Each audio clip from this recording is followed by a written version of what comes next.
সকলোকে নমস্কাৰ জনাইছোঁ আৰু আপোনালোকে হয়তো গম পাইছে তৃতীয় বৰ্গ আৰু চতুৰ্থ বৰ্গৰ পুনৰবাৰৰ বাবে আকৌ এবাৰ নিযুক্তি প্ৰক্ৰিয়া চৰকাৰে আৰম্ভ কৰিব আৰু তৃতীয় বৰ্গৰ চাকৰি সৰ্বমুঠ সংখ্যা হ'ল ৭,৬০০ আৰু চতুৰ্থ বৰ্গৰ বাবে দিছে ৫,০০০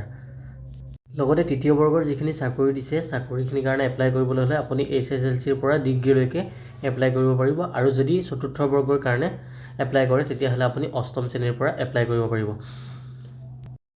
আৰু চৰকাৰে যিটো অনলাইনৰ সময়সীমা নিৰ্ধাৰণ কৰি দিছে সেইটো হৈছে 10 নৱেম্বৰৰ পৰা অনলাইন প্ৰক্ৰিয়া আৰম্ভ হ'ব আৰু 29 ডিচেম্বৰত অনলাইন প্ৰক্ৰিয়া শেষ হ'ব আৰু অনলাইন প্ৰক্ৰিয়াৰ বাবে আপোনালোক যাব লাগিব www.assam.gov.in এইকেইটা আপোনালোকে লিখি থ'ব মই আকৌ এবাৰ কৈ দিছোঁ www.assam.gov.in আৰু এটা ৱেবছাইট দিছে sevaonline.org sevaonline.org ৱেবছাইটকেইটা আপোনালোকৰ সুবিধা হেতুকে মই স্ক্ৰীনত দি দিছোঁ আপোনালোকে চাই পেলাই লিখি থ'ব কিয়নো সময়ত আপোনালোকৰ দৰকাৰ হ'ব যেতিয়া অনলাইন চলিব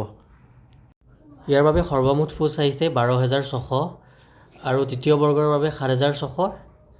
আৰু চতুৰ্থ বৰ্গৰ বাবে ৫,০০০ আৰু মেট্ৰিকৰ পৰা ডিগ্ৰীলৈকে আপোনালোকে থাৰ্ড গ্ৰেডৰ বাবে এপ্লাই কৰিব পাৰিব আৰু ফ'ৰ্থ গ্ৰেডৰ বাবে অষ্টম শ্ৰেণী পাছ হ'ব লাগিব আৰু আটাইতকৈ ডাঙৰ কথাটো হ'ল এই পোষ্টসমূহ এপ্লাই কৰিবৰ কাৰণে আপোনালোকে ১ টকাও খৰচ কৰিব নালাগে আৰু কোনো ধৰণৰ অনলাইন ফিজ জমা দিব নালাগে ইয়াৰ বাবে কি নথিপত্ৰ লাগিব বা আপোনালোকক অনলাইন প্ৰক্ৰিয়া কৰোঁতেনে কি আপোনাৰ বস্তুৰ প্ৰয়োজন হ'ব সেই বিষয়ে আপোনালোকে এই ভিডিঅ'টোত মই আপোনালোকক স্ক্ৰীনত দেখাই দিছোঁ আপোনালোকে সম্পূৰ্ণকৈ ভিডিঅ'টো চাই ল'ব